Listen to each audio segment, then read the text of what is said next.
Hello, all viewers of my YouTube channel. And here in last session I have discussed about operators in Python session. In that session I have discussed about the arithmetic operators, logical operators, and comparison operators. These are the different types of operators I have discussed in my previous session on operator concept in Python 3 script server-side scripting language. So in this session I am continuing those operators. So if you want that session, please go to the channel, my YouTube channel, Jairam Infotech, and like my channel and subscribe my channel for more videos and Python 3 server-side scripting language in coming days. So hope you all understand my concept in a clear way. Let's start today's session and let's see the remaining operators. What are the remaining operators in Python? Here is the next one is the Python logical operators. Here we have different types of logical operators. First one is the logical and operator. See the example A and B is for A and B here, and is the logical operator. A and B are two are operands. So the condition is if the both operands, that means if the both operands A and B are true, A and B are true, then the condition is true, then then it gives the results. A and B gives results only if the operand A and B are true, then only it gives the results. And next logical OR operator, if any one of the two operands, that means if A or else B, if any of the two operands are non-zero, then condition becomes true. That means these two must satisfy any of the, if any one of the operands are satisfy becomes non-zero, then this logical OR returns the value as true. And next one is the logical NOT. If you want to suppose this by using this, you can reverse the logical state of the operand. That means here first I am performing the operation A and B.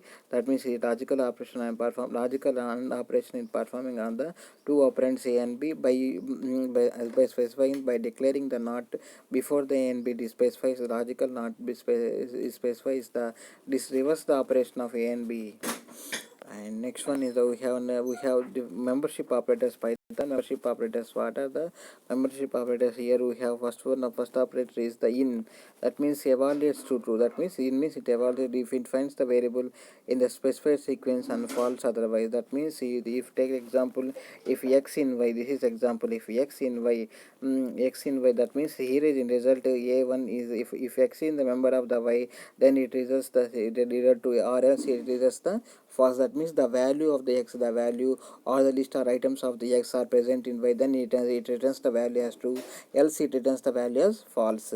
And next one is the not in. So not in function evaluates to true if it does not find a variable in the specified sequence. That means if x not in y, that means if the value of the x or items or x are not in y, then he returns as 1, else it specifies the result as true. And here consider this example here.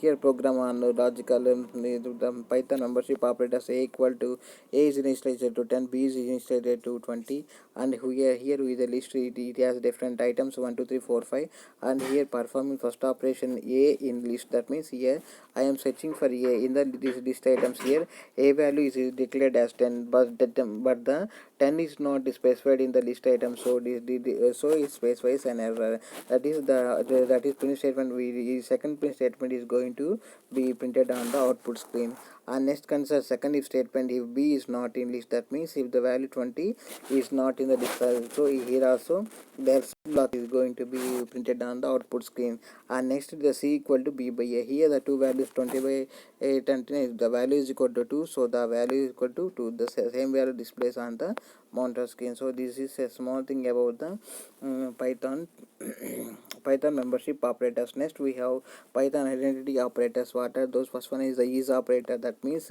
here x is y, that means x is y if they evaluate to if the variable on either side of the operator point to the same object. That means if the x is y, that means the value here in the x value, this is the value pointed to the same operand or the opposite side, then it reads the value as 1, else it reads the value as false. That is the main use of the is operator in the identity operator point. Next one is the is not. That means if the x is not y, that is the value or items that specified in the x is not y, that are not included y, then it specifies, then it returns the value as true, or else it that means consider this statement evaluate to false. That means it returns the false statement if the variables on the other side of the operator point to the same object. That means here the items in the x value are pointed to the same object, then it returns the value as true.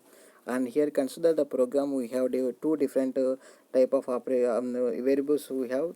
First A is equal to 20, B is equal to 20, and then here we are printing the same values and print output screen. And next we are performing the operations on them. What type of operation? Identity operations we are performing. First one is the if A is B, that means the value A is B, that means here the print statement one is A is B. The next one is the else yes, the 20 is going to be printed on the output screen. And next we have another operator is called if the identity of the A is equal to B, then it prints the first statement, else it prints the under statement.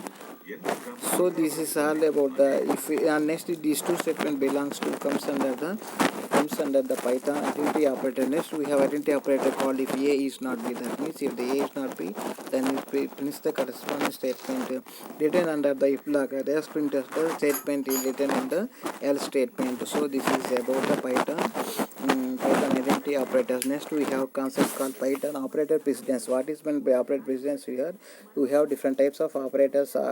Operators are there between the in a statement which has different type of operands. So which it tells the compiler interpreter which operand or which operator is going to be take first and which operation it has to take place. So by using this operator precedence, but that means by using this operator precedence concept, it executes the operations, or it performs the operations accordingly. First it executes the exponent operator, that means exponential is operation is performed between the operands.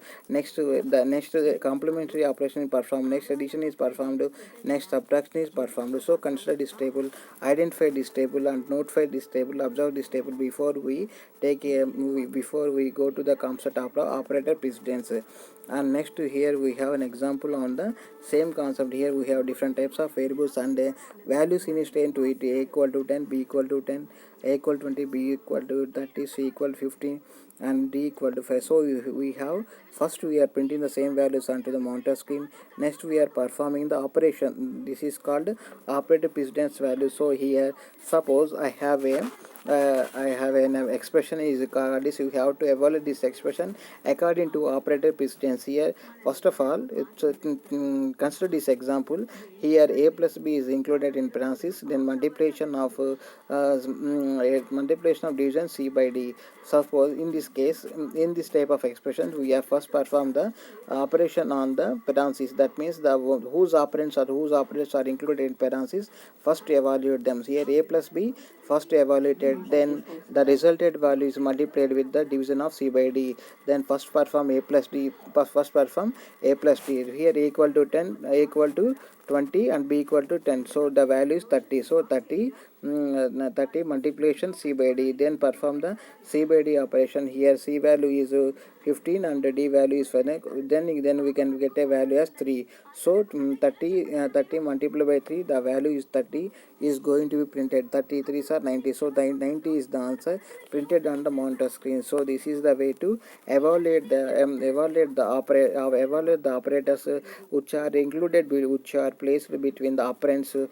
By using operator precedence concept, we can evaluate the operators between operands. So we can first observe this table, then you can have a clear idea how to execute or how to perform operator precedence while executing the program. So Python follows this type of approach to execute the programs, and consider this as a valuable information. And please note down while you listening this class and understand. Hope you understand this session in a proper manner. In next concept I shall come up with another concept. So please try to follow my videos on my YouTube channel Jairam Infotech, and like my channel and share my channel to reach many. Hope you can understand the programs and understand the concepts in a clear way. So thank you one all and have a nice day.